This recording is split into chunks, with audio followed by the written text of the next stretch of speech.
Hello, everyone.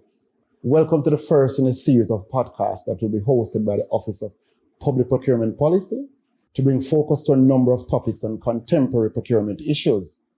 We're using these podcasts as a build-on to the accomplishments from our recently successfully held Elevate Procurement Conference in April of this year, and as a medium to expand information dissemination on some key topics that we know have aroused keen interest among our participants then. The role of boards in public procurement has and continues to generate much interest, concerns, and dialogue.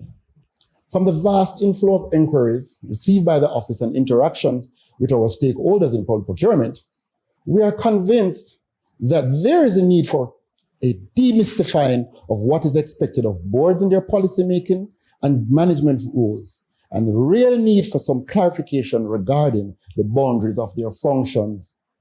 I am David Thomas, Director of Procurement Capacity Development and member of the Office of Public Procurement Policy's team in the Ministry of Finance, who will be interviewing Mrs. Sabrina Cross, one of our nation's brightest legal minds and a professional to discuss the topic of role of boards in public procurement. Counsel, it's an honor to have you. Thank you, David, for having me. It most certainly is my pleasure to collaborate with your office to discuss this very most important issue in public life. So let's delve into this very contentious issue. Broadly speaking, what is corporate governance? And what role does it play in the affairs of the country? Okay, this is a very good place to start. Corporate governance essentially refers to the laws, regulations, the voluntary codes, the principles, the guidelines, the management practices, and the leadership styles that independently, collectively serve to advance shareholders' interest. In short, it is basically the system of rules and practices that direct and control organizations in ensuring that there is accountability, transparency, and ethical conduct in decision-making. You asked, what role does it play in our country's affair? And I do believe that is a very critical question for us to consider. It is essential to Jamaica's viability, as it enhances economic stability by building trust in businesses and attracting investments, thereby promoting growth. Additionally, it encourages ethical behavior, resulting in organizations acting lawfully and reducing corruption. It ensures regulatory compliance, protecting public interest, along with those of the employees and communities. And critically, that most of us, would be quite familiar with, it reduces the risk of financial mismanagement and scandals. In formulating the corporate governance policy for Jamaican government entities, it was noted that they often came into questions for breaches, including those of the public procurement rules. And the corporate governance framework was designed against this backdrop, having knowledge of the fact as well that the major legislation which addresses corporate governance, transparency, and accountability in public bodies, that is the PBMA, is very unspecific about issues such as the role of board and the relationship of ministers, boards, and management. And so through the corporate governance framework, you will note that the GOJ sought to clarify the governance framework within which public bodies must operate, taking into account the lessons that other stakeholders, other territories would have learned. This development was very important because leadership and strategic management of public bodies present a distinct, and I will stress it presents a distinct experience from private enterprises, given their unique environment and objectives, which is often not appreciated. And so you'll find that our public bodies are quite unique in that the owners are the government, in turn, the public, you and I, versus the private enterprises that have a very different and clear profit motive and active shareholder participation. So let's sort of narrow this down. We do understand that there are a set of individuals who carry this burden upon their shoulders. So therefore, help us to understand, what is a board of directors? Okay. A board of directors essentially is a group of individuals. They're either elected or appointed to oversee the management and governance of an organization. Typically, it could be a corporation, it could be a non-profit, and for us, government entities. So generally, you'll find that a board of directors is primarily tasked with setting the overall policy for that organization, making high-level decisions, and ensuring accountability and acting in the best interest of the organization. I thank you for that. And the next question that one would naturally want to ask to help us to clarify the understanding of this very critical function of government is, what is the primary role of boards in the public procurement process? And how can they best fulfill their fiduciary responsibility in this respect, especially since we now have legislation that has been promulgated as of April 1, 2019? Okay. It is quite interesting that you've asked that question, and I think it is critical for us to consider. Important to note is that there is absolutely no mention of the board's involvement in public procurement in the Public Procurement Act. Would you believe that? Mm-hmm. But it is not entirely strange, and I can understand why. We do, however, note the board's role, and we can glean same from the Public Bodies Management and Accountability Act and the Corporate Governance Framework, which are the primary sources of law and policy governing the operations of public boards. If we are to look at Section 6 and 6A of the PBMA, as well as I believe it is principles 1 and 2 of the Corporate Governance Framework, mm-hmm.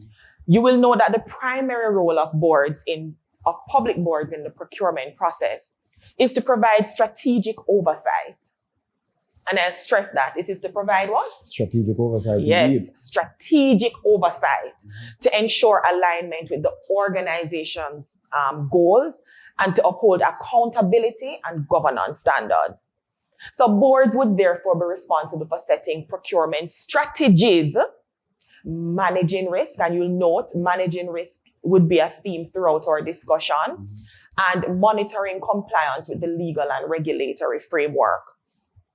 We can also note Section 17 of the PBMA, and this primarily stipulates the fiduciary role and duties that a board possess in ensuring that they act in the best interest of the author, in the best interest of the public entities. And that aside, it would basically also include, in terms of procurement, ensuring the proper use of public funds through ethical and efficient procurement processes. There, we could look at Section 19 and 20 of the Procurement Act as well to help guide this discourse as well. And you will note that procuring entities are mandated to act in accordance with the laws and guidance issued by your office. And Section 20 tasks the CEO or head of entity, by whatever designation they're so-called, mm-hmm. to establish a public procurement specialist unit, which is appropriately staffed. It also quite importantly mentions the need for there to be a procurement plan, an annual procurement plan. And so you will notice that the board will then have to ensure that they fulfill this fiduciary duty by doing certain things. And yes, we'll speak about more things they can do later on, but some of the chief one that comes to mind now would primarily be they should ensure that there are comprehensive procurement policies in place that mandate competitive bidding, open processes, proper evaluation criteria being set, and ethical standards and conduct. They would also need to develop a risk management strategy. How many times have you heard risk? More than once. Okay. They would have to ensure that they develop a risk management strategy that includes the identification and mitigation of risk associated with the procurement activities. And this would mean considering, for instance, cost overruns, the delays that are attendant, and ensuring that they have the appropriate business continuity methodologies to minimize interruptions to business where there are interruptions in the supplier's operations, for instance. And I believe this last one is quite critical and it is often overlooked. There needs to be a focus on the use of procurement as a strategic tool for achieving organizational goals, ensuring that procurement decisions are aligned with the organization's objectives, right? And that the entity is not merely reactive. We have to look at procurement as a strategy in our toolbox to enhance our efficiency and operation in public sector. So public boards, for example, should pose very critical questions, actively steering procurement practices that not only minimize cost, but also attract socially and environmentally responsible investments and stimulate innovation as well. Clearly, it's coming across to those who will be listening to this that there's a distinction between the policy making, strategic role, and operations. Yes. But then there'll be those who continue to say there's still a blurring of the lines. Yes. So therefore, my next question would be, what are some specific questions that public boards should ask to ensure that procurement objectives align with corporate strategy goals and timelines? All right, very important. Because we've stressed before that the boards really ought to focus on strategy and policy and high-level decisions. And so what then can the board do? And yes, we'll delve even further later on. But they should critically assess how procurement decisions are made, for instance, and how it would impact the organization, both in the short term and the long term. So, for instance, how does this procurement contribute to our strategic goals? Indeed. Does it align with the long-term priorities? So that is something that they would focus on. Another thing which we often don't take into account is the timing of the procurement suitable, right? Given the project or operational timelines. So you have an equipment that is reaching end of life. Do you wait till the appointed time when it is at end of life? Or do we start the process 2 years in advance? So this is another critical question. Is the timing of the procurement suitable? Something else, the board should consider the risks that are associated. Have we considered all the risks? Such as the potential supply chain disruptions or cost escalations. And if we have considered it, and this is a possibility, have we implemented or ensured that we have the proper business continuity, contingency measures to treat with those as they arise? And another question is, how will this procurement impact our financial health? Not just now, but what about the next 5 to 10 years? Is it within our budgetary projections? So by asking probing questions inclusive of what I've just highlighted, public boards will be able to shift the focus from a reactive purchasing type system to more of a proactive type approach, value-based supply chain management in essence. I'd really like for us to, delve a little deeper, because this message needs to go across to two sides of the fence. And so for those who are still not convinced and still want to see how this would actually work, how should public boards handle the monitoring of procurement performance and balance oversight responsibilities without overstepping into management roles / procurement professionals need to manage independently? Very, very key question. And I think it is one worth exploring even further, because this is a key challenge in corporate governance with, maintaining a clear boundary between the strategic oversight and operational management. So against this background, you will note the corporate governance framework provides primarily for this very scenario that you have spoken of. If we look at Principle 1, Recommended Practice 4 in particular, you will note that it stipulates that there should be a clear separation of the responsibilities at the very top leadership of the public body. So you would have the chairperson of the board who would be responsible for the board development of policies and strategies, while on the other hand, you would have the CEO who would be responsible for the day-to-day management. And you'll find similar sentiments about the clear need for separation being expressed in Principle 3 of the Corporate Governance Framework and I believe also the GOJ Accountability Framework. So it is very clear that it becomes critical for the board to ensure that they provide the guidance but establish clear boundaries. And they can do this by defining clear frameworks for governance, right, that outline the responsibilities and the limits of the procurement professionals in keeping, of course, with the governing law and policies. They can also establish regular reporting mechanisms, and we'll delve into this a little later as well, where the procurement professionals, through the CEO or other designated team, would report to the board on the progress of the procurement and the performance as well. But at the same time, the procurement professionals are given the autonomy to make operational decisions within established framework.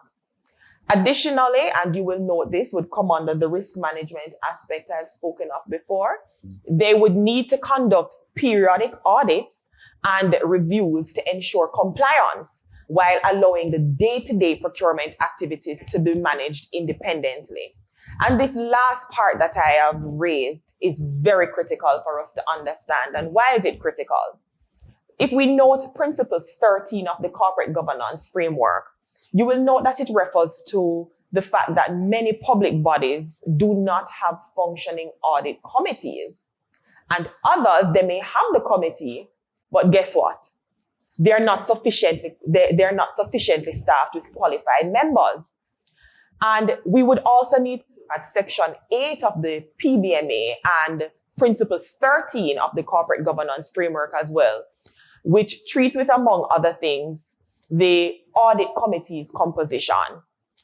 They effectively stipulate that the board of every public body should have an effective and functioning audit committee, the membership of which should be independent of any material relationship with the entity, and that ideally at least one member should be a qualified accountant registered under the Public Accountancy Act, or they should possess expertise in finance.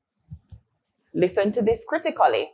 The internal audit function usually reports, and the Act mandates it, that they report directly to the chairperson of the audit committee and not the head of entity, which sometimes takes place, right?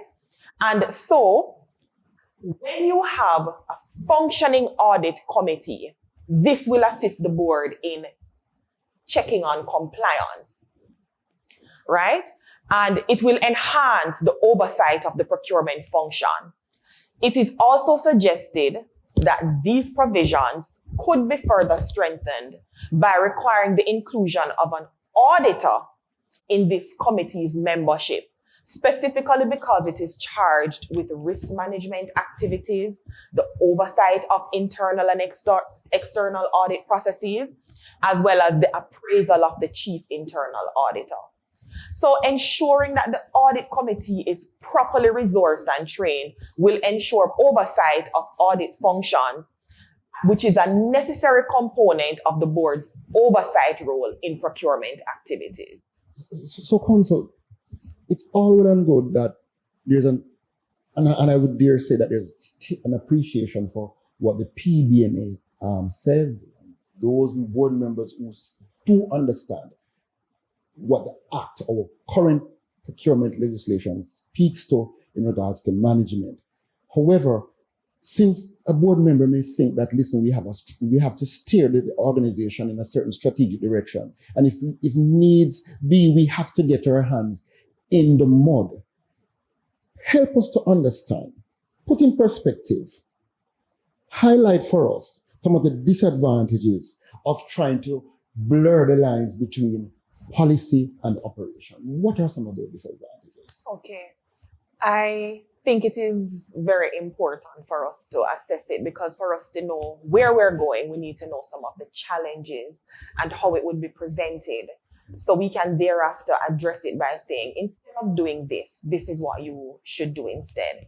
So of significance to this question is the Public Procurement Committee's guidance note 3 of 2023 in this respect, which was issued by your office. Indeed. And it stipulates updated guidelines, for instance, on the establishment and operations of the public procurement committees. Among other things, you will note in section 1.4 that it directly precludes the head of entity, the CEO, from appointing board members to the entity's procurement committee, right? That is sending a clear policy signal that, look, you're not supposed to be in the operational side of things. So whilst it is acknowledged that board involvement in procurement activities can advance and enhance oversight and strategic alignment, there are several key disadvantages and risks that are associated with the direct involvement in the process. And let's just discuss some of them. One of the critical one is this will result in the blurred lines, right, between oversight and management. Direct involvement in procurement activities can blur the lines between governance and management, leading to conflicts with executive management and procurement teams. And so you'll find that public boards are really meant to provide strategic oversight, not manage day-to-day operations. And overstepping these boundaries can undermine the roles of the execs, senior managers, and the procurement professionals. And we also run the risk of micromanagement with that. An important one is the potential for conflicts of interest. Public board members have external business interests, and that could conflict with procurement decisions. Mm-hmm. Their involvement in procurement activities increases the risk of perceived or actual conflicts of interest, which can damage the entity's reputation and lead to ethical and legal challenges. Importantly as well, you may find that there is a lack of technical expertise, right? The board members usually don't have the specialized knowledge that is required for public procurement. And you will find that they don't necessarily have the expertise with contract management or supply chain dynamics either. And so their involvement could also lead to uninformed decisions that do not align with best practices and ultimately compromise the effectiveness of the procurement strategies. Something else to be considered is the disruption of established procurement procedures, which basically is similar to what I've just said. Mm-hmm. Critically, the board members may wish to note this one is that there would be increased liability and accountability issues. Public boards that participate directly in procurement activities may expose themselves to increased liability. Mm-hmm. So if procurement decisions result in legal disputes, financial losses, or failures to comply with public procurement laws, mm-hmm. the public board may be held accountable for those actions, save any application of like the indemnity provisions under sections like 1980C of the PVMA. Mm-hmm. So boards would want to take that into account, that they're increasing their potential exposure when they are directly involved in procurement. Damage to supplier relationships, where you would have the board's involvement can interfere with the supplier negotiation and with the relationship overall, especially if board members engage in discussions with these suppliers without a full understanding of the strategies. And you can have misaligned expectations. And quite importantly, you may have unfair procurement practices that undermine suppliers' trust. So when you have a board meeting with suppliers, for instance, mm-hmm. that is an absolute no-no, because then you will undermine the trust and confidence that everyone is being given a fair opportunity to participate in a procurement, and their association or discussions with a board or board members does not necessarily influence the outcome of the procurement. Then, understandably, you will have diminished staff morale and autonomy. So when the boards overstep their role it can demotivate the procurement staff, right? Indeed. And rightfully so. And it could result in reduced job satisfaction and, less effective performance. There is also the potential for unintended bias in decision making. So we know that public board members might bring personal biases into the procurement decisions, where they favor certain suppliers or approaches over another. And it may not be based on objective justification, but it's a feeling. I work with this supplier already and him do good, as opposed to what are the objective things? Why do I really believe that this supplier is more beneficial to be engaged than another? And when you do have that, it can distort the procurement process, leading to decisions that are not in the best interest of the organization. And lastly, I think it is important to also highlight that their involvement can actually divert attention and resources away from their primary governance responsibilities, such as the strategic planning, the monitoring risk performance and financial performance. And so, the shift in focus can weaken the overall governance and affect the entity's ability to achieve its overall goals. So to mitigate, these disadvantages, it is important for public boards to focus on setting strategic directions, establishing robust governance frameworks and monitoring procurement performance rather than directly engaging in the procurement itself. And this approach would definitely ensure that public boards maintain their oversight role without compromising the integrity and efficiency of the procurement process. We certainly will take into account those points that you've just raised, because we believe that it constitutes the heart of the issue that our practitioners are actually facing, because we are seeing the sort of inquiries. Mm-hmm. And we recognize that clearly there's a lack of understanding. Clearly, we think that boards naturally wants to, they're probably zealous in trying to get their job done, mm-hmm. without understanding that when there are certain breaches, how it impacts even those strategic objectives that they set. Yeah. And so the next question that one would probably want you to respond to is, how then can public boards effectively exercise strategic oversight and create a culture of ethics and accountability to prevent procurement offenses like corruption and submission of false records? What say you on that? All right, and it's critical. We've spent an extensive amount of time highlighting the disadvantages, but we do appreciate that the boards do bring some level of insight that would help to enhance the overall efficiency of the operations. And so what then can the public boards do? So we've highlighted extensively what they shouldn't do, but what should they do in ensuring that there is proper oversight, right? And that it aligns, any public procurement decision aligns with the organization's goal. Some of the recommendations would include ensuring that you align the procurement strategy with the organization goals.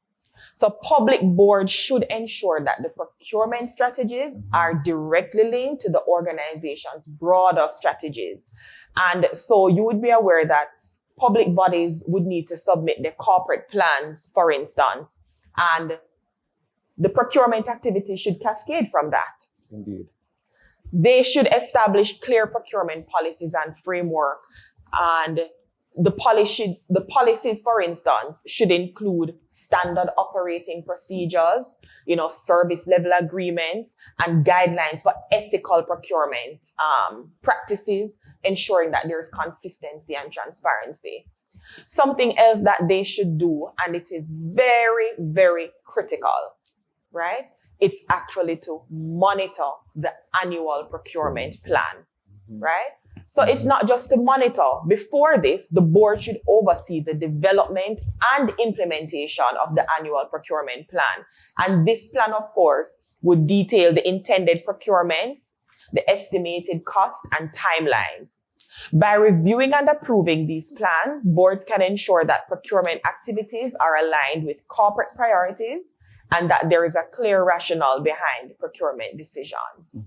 Additionally, public boards should ensure that they actively oversee risk management within the procurement function by identifying, assessing, and prioritizing, procurement-related tasks. And this is about the 10th time I've referenced risk management. This includes setting risk management policies, monitoring compliance, and ensuring that appropriate controls and mitigations are in place to minimize the impact of the risk on operations. Importantly as well, there should be financial oversight and performance monitoring. Regular reviewing the financial reports, audit results, and the procurement performance metrics would allow the public boards to assess how efficient they are and the financial impact of the procurement activities. Public boards should track key performance indicators, such as cost saving, compliance rates, and procurement cycle times to ensure strategic objectives are being met. They should also engage in spend analysis and category management, right? So for this one, public boards can direct periodic reviews of the procurement spend to identify opportunities for cost optimization and strategic sourcing. So by analyzing procurement categories, board can guide decisions on supplier selection, the contract consolidation, and value-added procurement practices that support broader organizational goals. Importantly, ensuring accountability through reporting and feedback mechanisms. We would have mentioned this somewhat earlier. And fostering strategic supplier relationships. So importantly, we move to the evaluation and supporting of the and support for the procurement team rather. Okay. So public boards should ensure that the procurement team has the necessary skills, resources, and support to execute the procurement strategy effectively. So we note that the head of entity is the one charged with under the relevant instruments to ensure that we have the procurement specialist unit established. But the boards would need to lend support by ensuring that there's the necessary skills, they have the resources and so forth to meet the expectations that are required. Setting the ethical standards and promoting good governance, that is another way the board can exercise its strategic oversight. And this would be by establishing a strong ethical framework for procurement. And public bodies can promote transparency, prevent the conflicts of interest, and ensure compliance with legal and regulatory standards. So public boards should lead by example in advocating for the integrity and accountability in all procurement activities. And to create a culture of ethics and accountability, they can implement regular audits. You see, this is how many times have I spoken about audits? Quite consistent. Yes, regular audits of procurement activities, which can identify any irregularities, and provide the opportunity for there to be enhancement of any mechanisms in place. And something that they can implement as well is to introduce or enforce whistleblower protection policies. And we are already aware of the Protected Disclosures Act, and this is one forum through which they could enhance the integrity of that framework. They could also create an ethics committee of the board that would be responsible for overseeing compliance with procurement ethics and mandate regular training on ethics and procurement practices for all employees within their organization. And this last recommendation, which I believe is quite important, and I must commend your office for instituting such a system, which is the contractor and consultant performance evaluation system, recently implemented, I believe, last December. Public boards can utilize this by ensuring that the system is properly utilized by the entity for relevant contracts which fall within the limit, which is 10 million and above, in ensuring that there is transparency and accountability in the execution of procurement contracts. So having the contractor and consultant performance evaluation, knowing that we're actually conducting those evaluations will certainly help to improve or enhance our accountability framework. Thank you. Thank you very much for that very comprehensive response. Yes. But then I hear the word culture coming out of your last response. And I do believe that what should exist in these public bodies is a harmonious relationship, while the various functions and the lines of demarcation are still maintained. So referring back to the responses you gave in your last question, you mentioned that public boards should track KPIs. Mm-hmm. But how can they assist management in setting procurement KPIs? All right. It is essential that they actually do so, because this will help to shift to a more strategic approach, and public boards can redefine KPIs to focus on value for money. We know that's like the Bible in procurement, redefine the KPIs to focus on value for money, quality, and innovation, rather than on just cost minimization. So key areas for KPIs that they could consider: cost savings, measuring the effectiveness of the procurement process in reducing costs without compromising quality, for instance. They could also focus on supplier performance, ensuring that suppliers meet the required standards in terms of delivery timelines, quality, and reliability.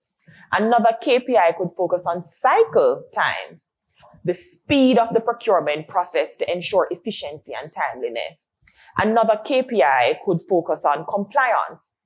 How well do they adhere to the procurement regulations and the ethical guidelines, right? So these are just some of the KPIs that could enhance their strategic oversight as well. Very much appreciated. How would you juxtapose Jamaica's corporate governance systems in public sector with others you have been exposed to in your international life? Okay. And I think I'll go a little bit further. I'll also speak about how it may be strengthened as well. Absolutely. I do believe we're on the right path. And I believe your office has done excellently in promulgating certain guidance materials to assist boards in the exercise of their role, in the absence of there being specific legislative provisions. So I do believe we're on the right path, and we have a robust corporate governance framework, but I do believe that it could be strengthened further. And I know I may be a bit controversial, but I do believe if there is greater adherence to the laws and policies concerning board selection and appointment, which would include enhancement of the board diversity provisions, that we could have greater benefit from this. So, something we would need to consider is that a board's success is really dependent on the level of expertise they bring. And so if we have good board competency profiles being developed and being adhered to in ensuring that each entity has the requisite members on the board with the requisite expertise, then I think that would severely enhance the board or public board's performance and corporate governance adherence. We could also look at adopting more digital governance tools to enhance administrative efficiencies and oversight. So generally, we would note that there are certain digital board platforms that would help with information security, for instance. There is Diligent, which is a quite popular board platform. And so you would have dissemination of information through that channel. And in light of the Data Protection Act and all the requirements it now espouses on the public sector, public bodies, using those sort of tools will help to channel information and to secure the information as well. The last one I would suppose that we could, consider is to have a more rigorous performance evaluation framework for the board themselves. So we do have an annual appraisal that is to be conducted for boards, which is quite commendable. However, we need for it to be a little bit more robust with greater emphasis on sustainability and stakeholder engagement. So when we do have these performance evaluation, where do they go next? What happens? What is the consequence if the evaluation is not favorable? So we could place greater emphasis on that area as well to help enhance the overall board performance and governance in public bodies. Your response is really appreciated. But then we wouldn't want this to come across to those who sit on these boards as a biased approach, because clearly for them to be successful in setting these strategic objectives, clearly there are challenges that they face. Yes, most Talk certainly. to us about some of those challenges. Let us get the other side of the fence perspective and what potentially hinders them from accomplishing their roles, their management and strategic roles, please. Yes, indeed. There are many challenges, and if we should listen to the public discourse, a frequent one that often rears its head is the bureaucratic delays that slow down the procurement process. And whilst this may not be directly related to the board oversight, but more so the procurement process, it is essential that we understand that that is a part of the challenge, right? So understanding this is not private purchasing activities, but that because there is a public utility aspect to it, where it's public funds that are being spent, a regulatory framework has been implemented to ensure that we have accountability and transparency in how we spend your money and my money, essentially, right? So understanding that in itself presents a challenge, especially when board members are from the private sector and they're used to things being done, very quickly. So that is a challenge that, would hinder or influence how they react to procurement in public sector. Something as well is the limited resources, particularly in terms of having trained procurement professionals. We usually consider public procurement, or back then, it's not as pervasive now, where it is merely a purchasing activity in a back office. That is no longer, that view can no longer obtain, right? But we have to ensure that we provide our professionals with relevant opportunities to be trained so they can carry out the process quite effectively as well. And leading on from that, we do have a lack of specialized knowledge in strategic procurement.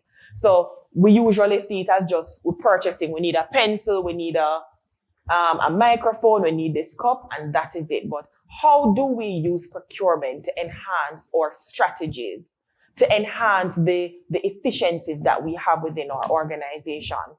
And so to address some of these challenges, the board can advocate at the very highest level, because they report through the minister, to the minister rather, to speak about certain areas that they see. Because when they come with their perspective, especially from private sector, they bring value to the table as well, because they would know how to get things through and they can see how our chain can be optimized.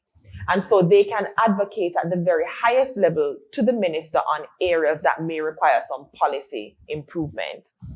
And understandably, investing in more training to help and having more capacity building initiatives, not only for the procurement practitioners, but also for themselves. Because the more aware they are of what the procurement rules require, it's the better able they are to give the oversight that is necessary. And another thing which has been infused already is the more use of technology in procurement, for instance, with the e-procurement platform. But we could consider how else can we utilize it to further enhance board activities in procurement.